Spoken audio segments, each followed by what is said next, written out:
What's up guys, Jeff Cavalier, ATHLEAN-X.com. It's Washboard Wednesday and we're talking weight belts. And I'm talking about how this weight belt might be making your weight belt weaker. You see, you actually have a weight belt that never cost you a penny and you carry it around with you all the time. It's your transverse abdominis. But by relying on this far too often, you're actually going to weaken that and have it cost you at the moment that it matters the most, on your big lifts when you would actually reach for this one. You see, the transverse abdominis is a muscle that lays right here under the rib cage and it wraps all the way around our body. And through the magic of the muscle marker, we can actually see what it looks like. It actually comes right here, all the way around, and as you can see, the orientation of the fibers is such that it lays just like a weight belt would.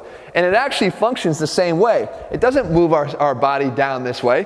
What it does is, it actually takes our body and it cinches it in. So it does this, it does the same thing that a weight belt would do as you pull it tighter. It's going to pull ourselves and our abdomens in tighter, which will provide this circular stability of the spine and core. So if we're going to train that muscle, you want to learn how to actually contract it so that it actually flattens the belly down, okay? So what it does is it takes this belly from being out here and it learns to flatten it down, provide stability that again wraps all the way around.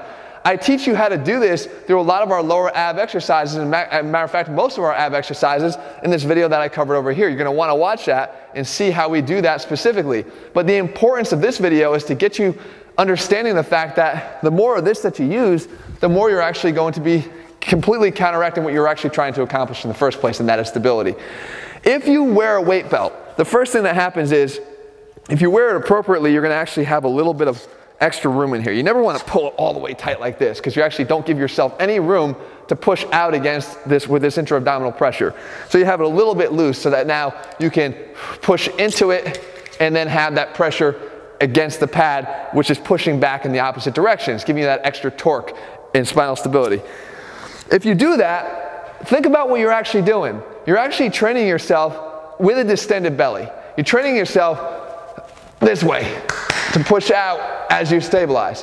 When in actuality, the healthier, more protected spine has the ability to bear down and still have that intra-abdominal pressure, but with a flatter belly because you have the contraction of the transverse abdominis. So that's one reason why you wouldn't want to rely on the weight belt. But the second one is, overuse of this is just going to make inactivity of the transverse abdominis and it result in a weaker transverse abdominis. So you couldn't rely on it when you really need it. So I'm advising you to ditch the weight belt. Here's the instances where I would say it's okay.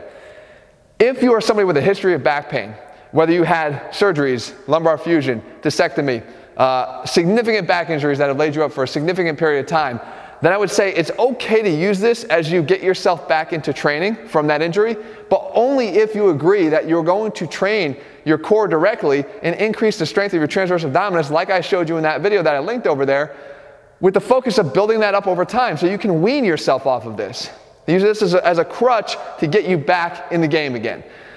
On the other end of the spectrum, if you're a competitive power lifter, there's a powerlifting belt that we again covered on the Instagram profile that will allow you to generate even just a little bit more force in your lift that will increase your lift total by even a small amount. That could mean the difference between first place and third place or setting a new PR.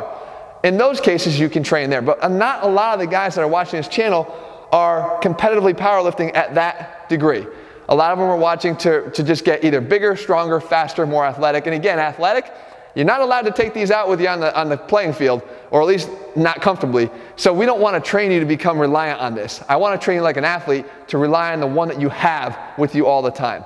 So guys, I hope you found this video helpful. Hopefully for those that are over-reliant on their weight belts, it'll be a wake-up call. In the meantime, if you're looking for a program that will train you like an athlete and make you rely on the muscles that you have so you become more functionally strong and capable of performing at a moment's notice because you have everything that you have with you all the time and you're prepared to use it. That's over at ATHLEAN-X.com with our ATHLEAN-X training system. If you want to see anything else covered here in a Washboard Wednesday video, you make sure you leave it in the comments below. I'll do my best to bring those to you in the weeks ahead. All right, guys, I'll see you again real soon.